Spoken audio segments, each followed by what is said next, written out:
Hi, I'm Phil Marsh. We're going to talk about a few ideas about harmonizing a scale. First thing I'm going to do is I'm going to take the second string. And I'm going to start at the first fret, second string, which is C. And I'm going to play a C major scale. C, D, E, F, G, A, B, C.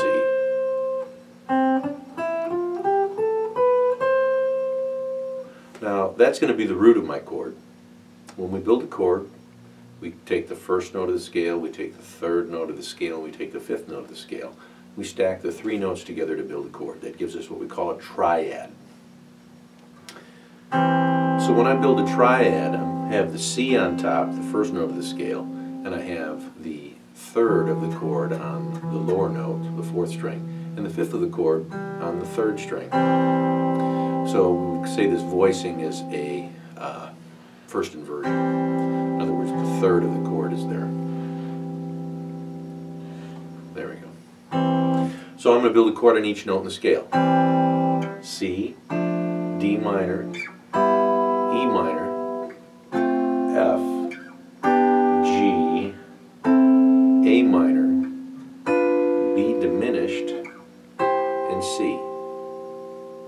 So as I harmonize the scale, the one chord is always major, the two chord is always minor, the three chord is always minor, the four chord is major, the five chord is major, the six chord is minor, and the seven chord is a diminished chord, and then I'm back to my octave. If I do that quickly.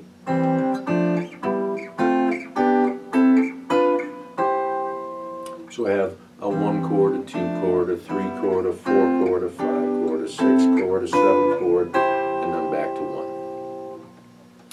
Now you probably have heard this before.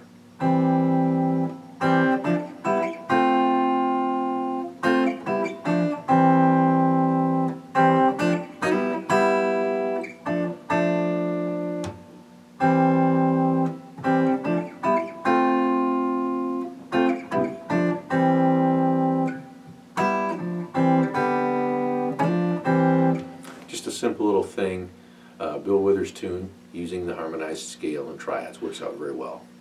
These triads are very cool. You can use them for a lot of things. Now we're going to take the root of the scale and we're going to play it on the third string. My C, which was over here on the second string, on the third string it falls at the fifth fret. 1, 2, 3, 4, 5, and at this point I'm at the 12th fret. It's the same as the open string, 5. I'll go down to that 6, 7, 1. C, D, E, F, G, switch the G's, A, B, C. So now when I build a chord, it looks like this. It's just three notes. It's a bar of strings 2, 3, and 4. Now I have the root of the chord in the middle, the third note of the scale, or the third of the chord falls on the second string, and the fifth falls on the fourth string. So I have 1, 2, 3, 4, 5. I'll switch that down to the octave. 6.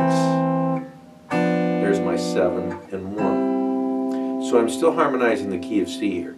C major, D minor, E minor, F, G, G again, the open string, A minor, B, and C. Now, let's move it to the fourth string. Now, if I play C on the second string here, that pitch is at the fifth fret, third string, and that pitch is way up here on the fourth string at the 10th fret. So I have 1, 2, again I'll go down to the octave because I want to take advantage of the entire fretboard.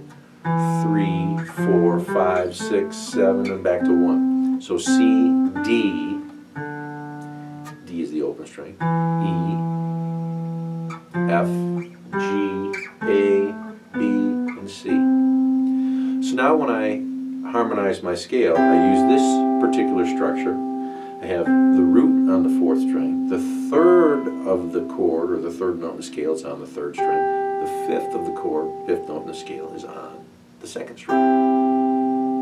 So I have a 1 chord, 2, always minor, 3 is minor, 4 is major, 5, 6 is minor, 7 is diminished, and then back to 1. So 1, 2, 3, 4, 5, 6, 7, 1. Now as I practice all these, I just want to get comfortable sliding up and down the fretboard.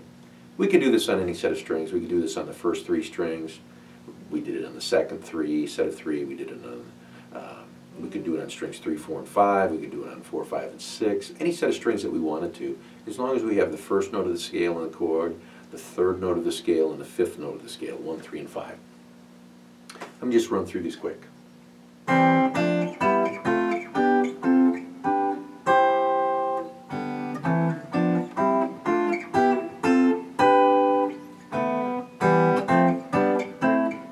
Oops. Oh, let's try that again.